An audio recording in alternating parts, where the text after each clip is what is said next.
The Abraham Accords, let's just jump right into the Middle East, are maybe the most important recent events in the Middle East, marking the first Arab-Israeli peace agreement since 1994.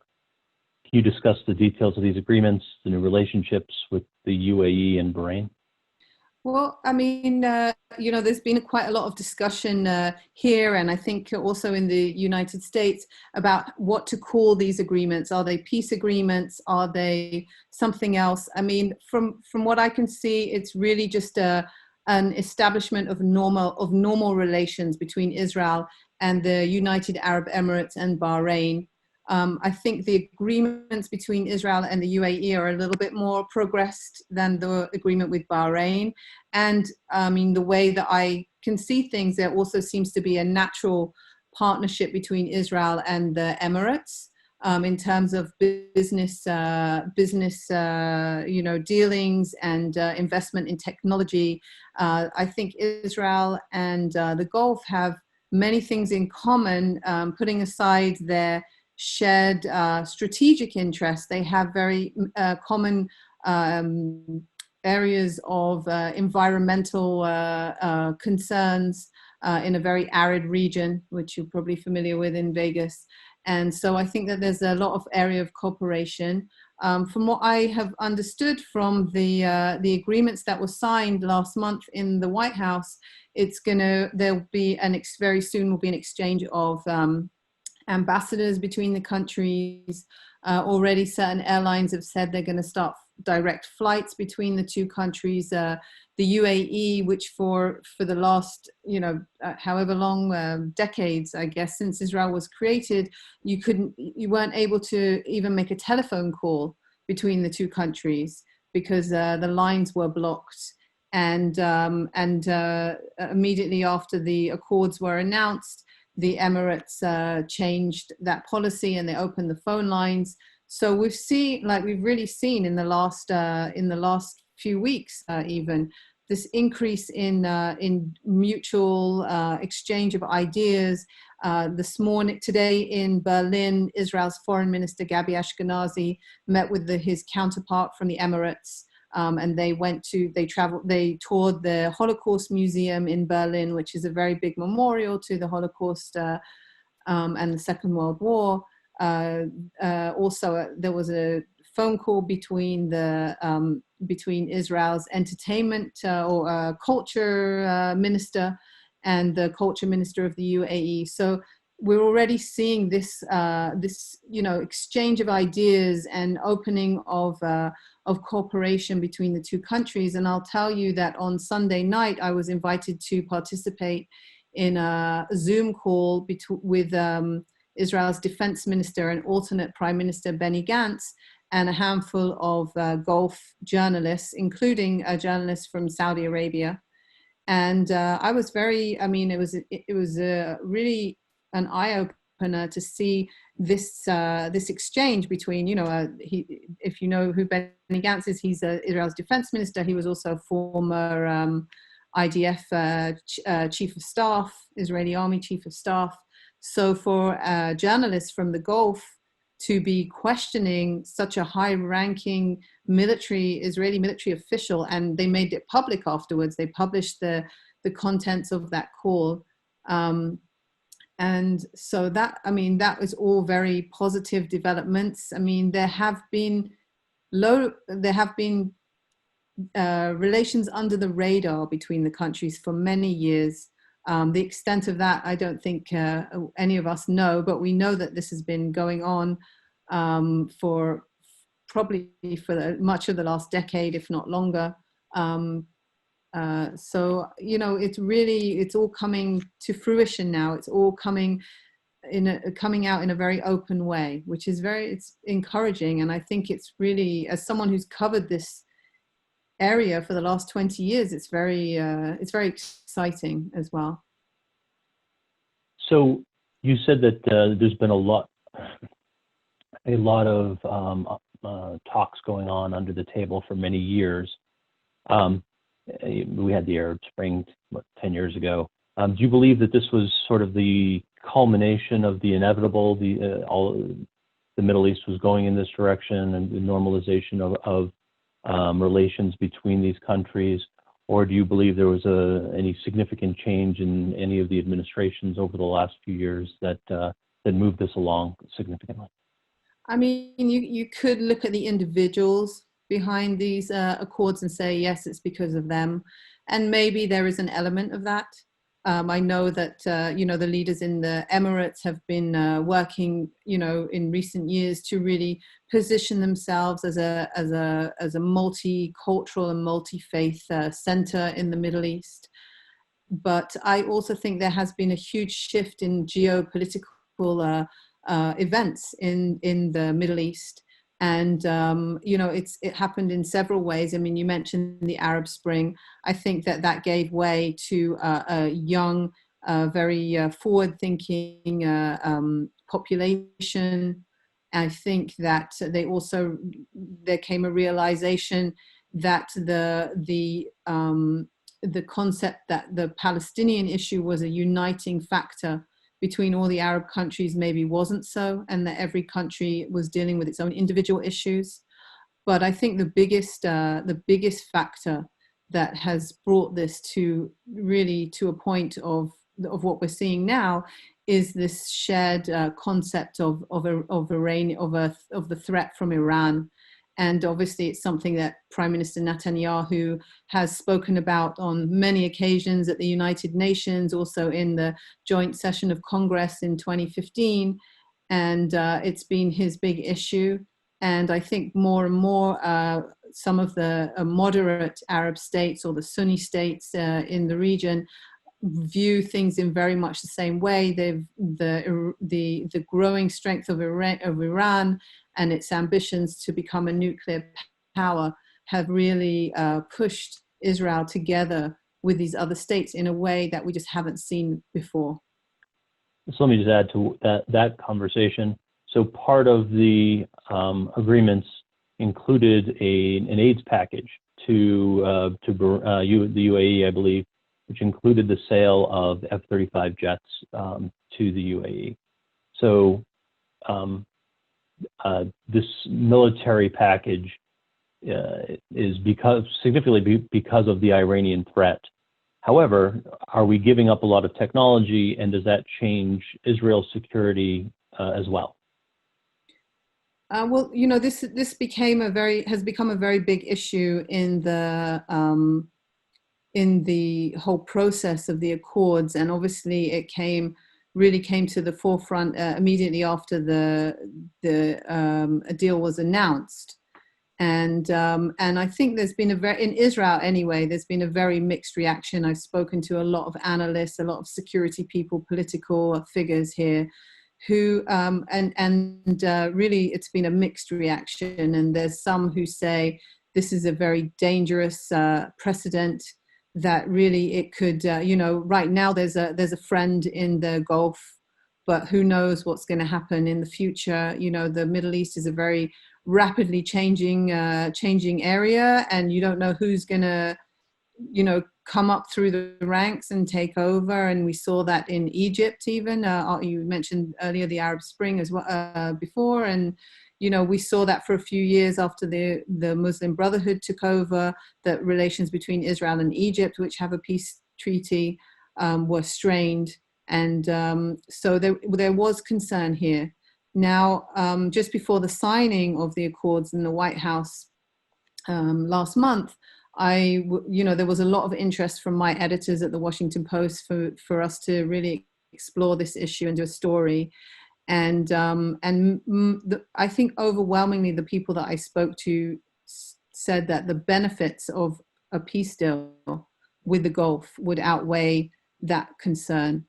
And so, that's, I mean, as it was explained to me, and I'm not an expert on F-35s and military equipment, but Israel's fleet is advanced. It's upgraded with Israeli technology that the UAE wouldn't have if they do acquire these their own aircraft. And also, I know recently Benny Gantz, the defense minister, was in Washington, And I believe that he came there with a long shopping list that would even things out or would allow Israel to keep its qualitative military edge in the region. And obviously, you know that Congress and the US administration is committed to ensuring that Israel keeps that advantage. So I think, Israel is going to leverage the deal or the deal that was made with the UAE to gain some more to keep their advantage. So let's move from the current agreements and talk about what's going to happen in the region next. Are there other tables coming to the table? What will those next steps look like? Well, I think that's the million-dollar question that we're all asking. When Netanyahu met with Trump, Trump said that at least 3 or 4 countries would soon follow in the footsteps of UAE and Bahrain. There has been talk recently that Sudan might be that country.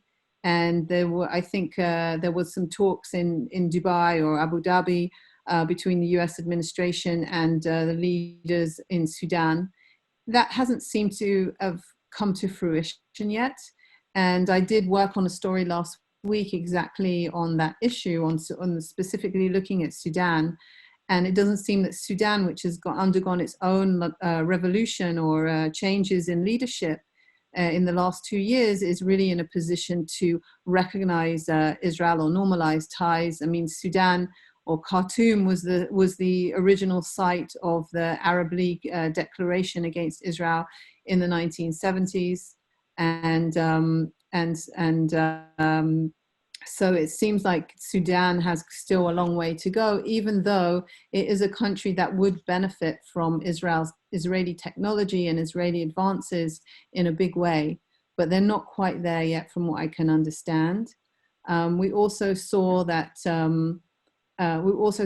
week that there was talk, or last week there was talk of a deal between Israel and Lebanon in the maritime borders.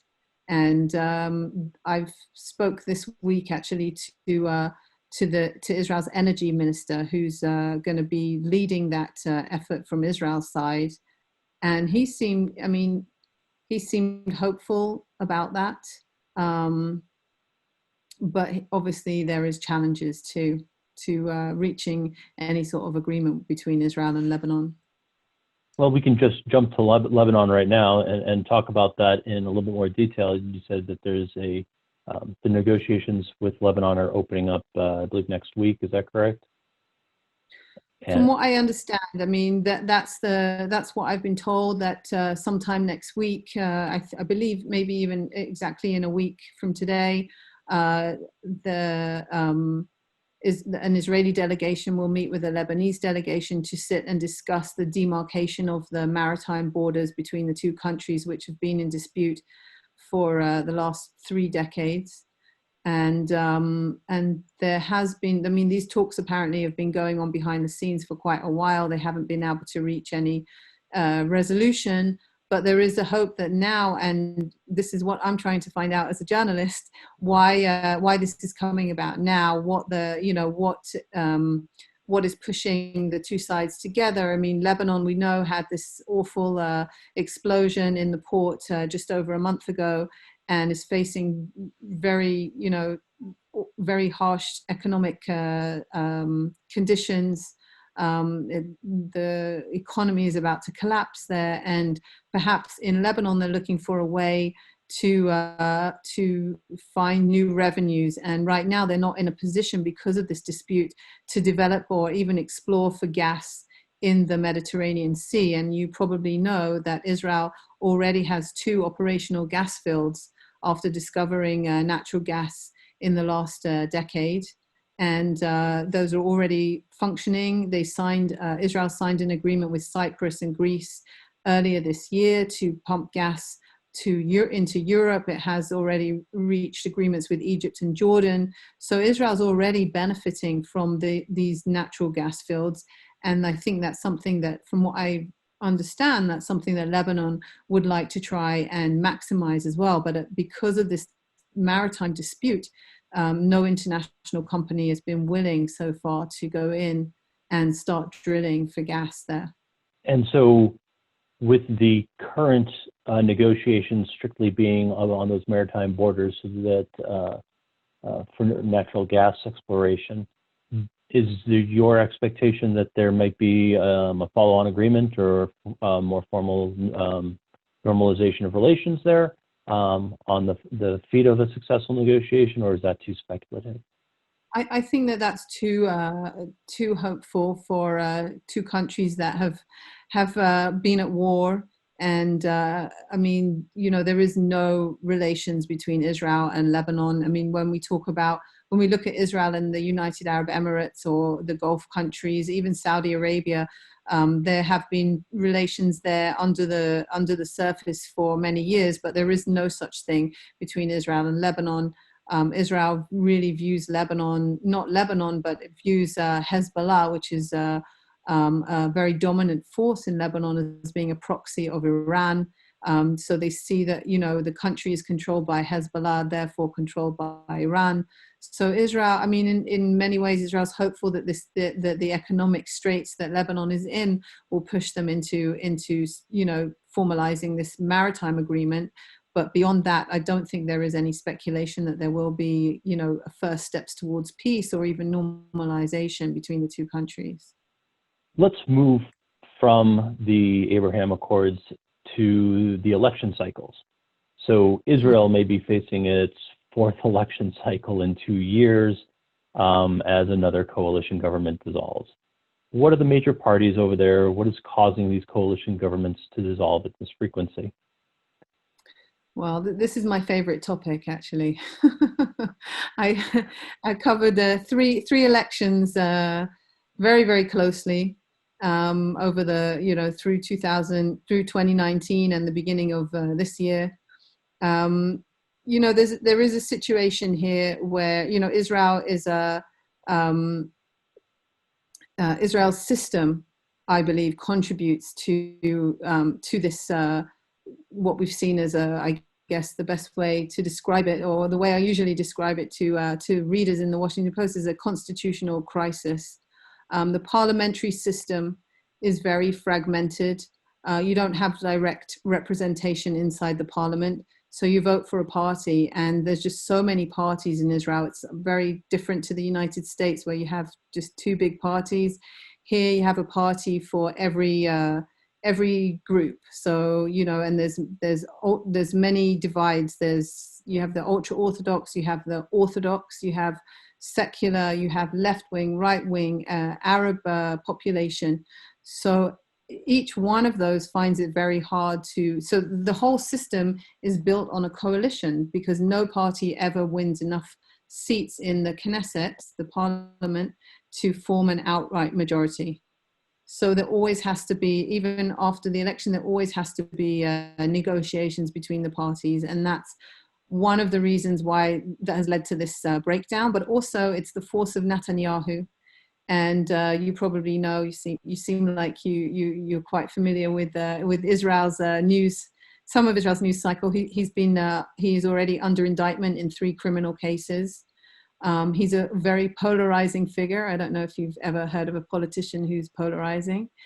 He's a very polarizing figure who has, you know, really divided the country along the lines of his own personal, you know, struggles with his criminal case, with these criminal cases against him, with half the country saying it's stitched up and it's fake and it's not real, and the other half saying he cannot be a prime minister while he's facing indictment and he should leave, and he you know, controlling the country based on his own personal survival. So, you know, we reached this point where he controls the biggest party in the Knesset. It's only about a third of the seats, and he needs to form these coalitions with other parties. And he managed, I mean, after the last election, which was in March, we saw the outbreak of the coronavirus. And the other large party was a new party headed by Benny Gantz, called Blue and White. And, you know, they campaigned through 3 elections, you know, calling for Netanyahu to stand down. when the pandemic broke out in, around the world, they realized that they couldn't call for another election, that Israel needed some stability. So they agreed to join a coalition with Netanyahu, and it's pretty much been a disaster since the day they got together. They can't, even though they're in the same government, they don't agree on anything. And there's just a lot of tension all the time, a lot of disagreements and squabbling and fighting and comments, negative comments from the coalition partners inside the government. So with the next election cycle, is any party expected to gain a number of seats? Is the coalition or the coalition leadership expected to change? Or is this all up in the air? The agreement that Netanyahu and Gantz reached in May of this year was for a 3-year term, where Netanyahu would serve as prime minister for a year and a half, and Gantz would serve for the second year and a half. And I don't think anyone, even Gantz himself, believed that rotation would happen. We're talking about a prime minister who's been in a leadership position for the last decade. Netanyahu, in June 2019, became the longest serving Israeli leader. And no one really believed that he would agree to share power or he would agree to give up power to Benny Gantz, even though he promised and swore and said that he would. So now we're in this stage where we're just seeing constant fighting between the sides. And there is a feeling by most pundits here that this government is not going to last, that Netanyahu anyway doesn't want to give up power to Benny Gantz. And also, Gantz lost a lot of his support because he joined the government, because he only won seats in the election. He only won votes by campaigning on a platform that he was going to oust Netanyahu, and he didn't do that. Instead, he went into a government with him. So he's lost votes, he's lost support, and Netanyahu doesn't seem like he's willing to give up power, it's supposed to be in exactly a year from now. So there is speculation that come December, when the two sides that's the deadline for when the two sides need to agree on a budget for the following year, the government will break down and Israel will go to its 4th election. What will happen then is anybody's guess. I give up. I don't guess the results of elections anymore. Probably wise. I'm not gonna do that. Let's move from the election cycle to maybe the biggest worldwide issue, which of course is coronavirus. Israel had their first lockdown in March, appeared to flatten the curve, may have been even the model country at that point. And since then, things have changed. Can you talk about that? Yeah, well, I will say that you're right. Israel was amazing in March, April. The government, the government then was a transitional government because we just had an election. So Netanyahu was the sole power. He basically is amazing in a crisis. He's a very strong, authoritarian, had very strong authority and a strong voice. And he appealed to the public every night. He was very fast at closing down the country. Israel's a very small country. There's only one international airport. They basically stopped all flights. They forced all tourists to leave, which wasn't a very popular move, but probably in retrospect was a good move. They basically locked the country down. And you probably know, Israel has universal military draft. So Israelis are very good, they're very, very military minded. As soon as they got their orders from Netanyahu to stay at home and not go out to work, initially everyone followed the rules and stayed at home. And the numbers went down. I mean, after the lockdown was lifted in the beginning of May, the numbers became very low. The daily, number of new cases, corona cases, the number of very sick people, receiving, ventilation was very low, and Israel seemed to be doing very, very well. And then the government was formed, this emergency government between Netanyahu and Benny Gantz. That's when all the problems started. And as I mentioned before, Israel's very, sectarian. There's a lot of small groups in society, divided by religious beliefs, divided by cultural beliefs, and each group has a lobby in the Knesset and in the government, and is very effective at demanding, that their sector be reopened, that their area be, allowed to continue on or go back to normal. So that was one factor that started as soon as the economy opened up. The numbers were very low for about a month, and then we started seeing it slowly rise. There was a demand from parents to send the children back to school so that the economy could open up. And I actually have 3 teenagers, so I can tell you firsthand that the coronavirus is in their hands. I blame the teenagers because they just don't know how to socially distance, and they don't know how to follow the rules, and they don't know how to stay away from their friends. And even though they went back to school and they had very strict rules that they were in small groups, they all met up after school and they would hug each other and kiss each other. And this is a very also Mediterranean, Israel's a Mediterranean country. It's very much into, being together. People have big families. They like meeting up. So, and then began the wedding season as well in June and July and August, which is the big wedding seasons. And Israelis love to have huge weddings. Not Israelis, Jews and Arabs have huge weddings with hundreds of people. And initially there was a cap. There were guidelines. You can only have it outside. You have to have it in small groups. And people found ways around it. They were like, okay, so we'll have 20 small groups spread out in a big area. And obviously, when you see your friend across the other side in the other group, you're gonna go and talk to them. So, things just opened very quickly here after the initial lockdown. The government didn't really get the health system better prepared to deal with the second wave, and the second wave came very quickly. And now we're seeing really high numbers here, and the government seems to have kind of lost control over that. And the second lockdown has been instituted at this point. Is there differences between the first lockdown and the second lockdown? Are people acting differently or taking it more or less seriously? How is that working? I think that people really, like I said, it's a combination of the government really not functioning properly, of the bickering between the two parties in the coalition.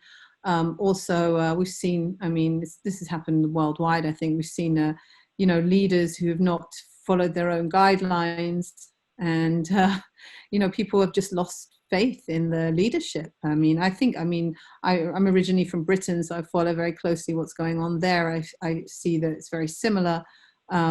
Obviously, I think also there's some similarities with the United States as well, although I think maybe for different reasons, culturally, I don't know, but people here have definitely lost faith in the leadership. Definitely.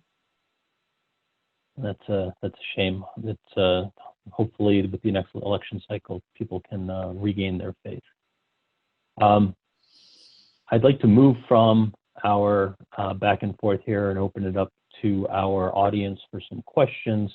I've already received a few, so if anybody wants to send me any questions, please do. And I will move directly into those questions if you don't mind, Ruth. Sure, go ahead. I've got an easy one for you, which is in the Israeli election cycle, you said they vote for parties. What percentage of the population needs to vote for a particular party to have any representation at the Knesset? Oh, well, in order to get, I don't know the direct numbers. I off the top of my head, I just don't know them. But a party needs to gain at least 4 seats in the Knesset. There's 120 seats in the Knesset. So the votes need to translate into 4 seats in order for them to pass the threshold to get into the parliament.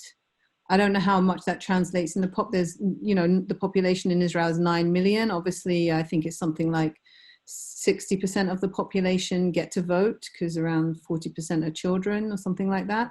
So I don't know how that translates into numbers, not off the top of my head. I'm afraid. I understand. And then let's go back to the Abraham Accords. Obviously, a lot of this peace process was instigated due to the Israel-Palestinian conflict. How do these agreements with the UAE, Bahrain, and potentially other countries affect any peace process with Palestine? Yeah, I think that's a very important aspect to look at in terms of these accords. Obviously, from the Palestinian side, it's been a very difficult for them to watch, these relations forming. They've always relied on the Arab world to support their cause. They've always hoped that, they've always been supported by the Arab League, which has backed them up and refused to normalize ties with Israel until there is a peace agreement with the Palestinians. And that seems to be changing now. And I think the Palestinians are feeling more and more isolated by that process. And, we have, part of the agreement, when we saw during the agreement that several key countries were quite supportive I wouldn't say in an outright vocal way, but they didn't condemn the Abraham Accords. And that really unnerved the Palestinians. Now in Israel, the right-wing view, the view of Netanyahu and his Likud party and the parties on the right, to the right of Netanyahu's Likud party, the more nationalistic parties, they believe in a regional process. So they say if Israel forges these relationships with other Arab countries, it will be more conducive to bringing the Palestinians to the table. And they have said for many years that the Palestinians have been rejectionist. They haven't accepted any peace offer that was made to them by Israel. And they say there's been some very generous offers. There was under previous former Prime Minister Olmert and under the previous Prime Minister Ehud Barak, very generous offers made to the Palestinians, and they rejected them because they had this backing of the Arab countries that allowed them to be, hard-nosed and difficult and, really be more demanding and ask for certain things that Israel will never agree to, such as allowing Palestinian refugees that were forced or left the country in 1948 to be allowed to return, or to agree to some sort of power sharing arrangement on Jerusalem. And those are all issues that Israel will never agree to. So, they believe that actually having these relations with the wider Arab world will soften the Palestinians and will bring them to the table. That's how they see this. So, obviously the Palestinians see it as an outright affront on their beliefs and their goals. Let me ask a follow-on in that space. There's really two areas that the Palestinians occupy, which is the West Bank and the Gaza Strip, and they have different leadership. Are those under pressure to change, or is one more likely to come to the table than the other? How is that shaping the area? Well, that's always the issue here, that the Palestinians themselves are divided. The Palestinian leadership, anyway, is very divided between Fatah, which is headed by President Abbas, which governs the West Bank, the autonomous areas in the West Bank, and Hamas, which controls the Gaza Strip, which has a very hostile attitude towards Israel. Israel's fought numerous wars with them over the last decade. There's constant flare-ups between Israel and Hamas in Gaza. So there is that question, but there have been, the interesting thing is the Abraham Accords has in a way pushed Hamas and Fatah, the two leaderships in the West Bank and Gaza, to try and reconcile. And they've tried it before. It's happened a few times. They've never been able to reach an agreement. But I'm hearing, I have been hearing lately that there is an attempt to allow for elections to take place in the Palestinian areas.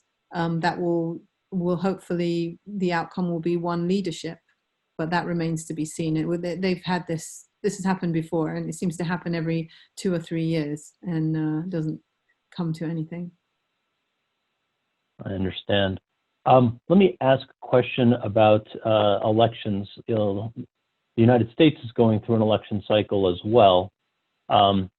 Is there a belief that either a continuation of the existing administration or a transition to a different administration will change the trajectory of the peace process and the accords in the Middle East at this time?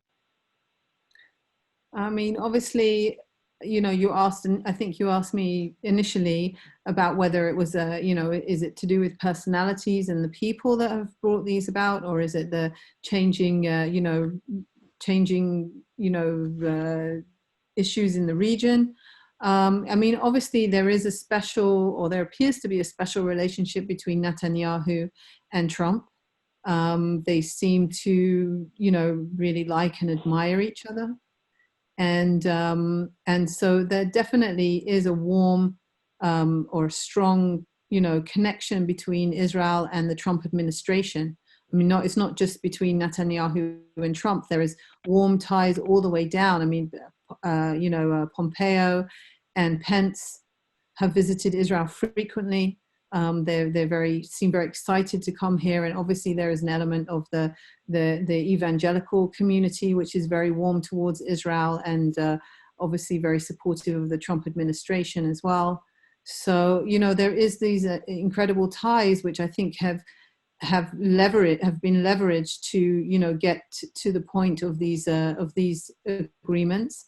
On the other hand, I think from what I've heard from Israeli officials is that Israel, I mean, this is what they say, this is their line, that Israel has always been a bipartisan issue, that they're not too concerned. They know that Joe Biden is a friend of Israel as well, that he was also here in the, I think 2015 he was here, and he's always showed consistent support for Israel. So I know that there is concern about the future of the Iranian nuclear deal and what Biden might do to reverse some of the decisions that were made by the Trump administration, if there is a changeover in the administrations after November 3rd. Thank you for that. We're almost out of time. Let me ask one more question. And I want to compare, or have you compare, the concept of land for peace against arms for peace, I guess is what I'm going to call it. When there used to be demands for Israel to give up some land to create a lasting peace in the Middle East, and now the United States was giving military aid of significant, we talked about the F-35s earlier. Is there anybody who's comparing the two? And if so, positively, negatively, what's that look like?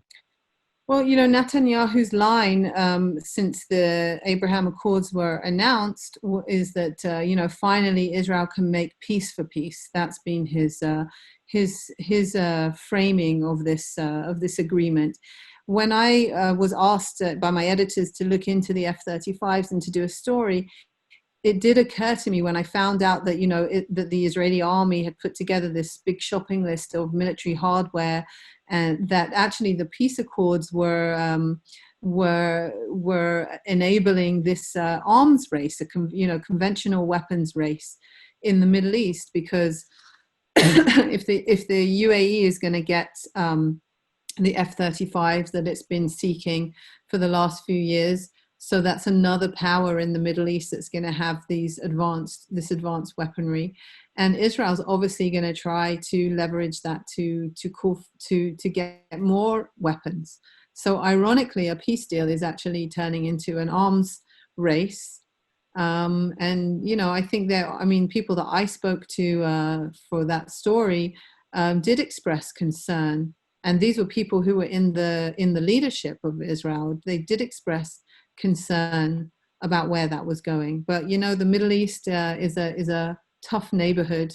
I guess that's how they explained it to me.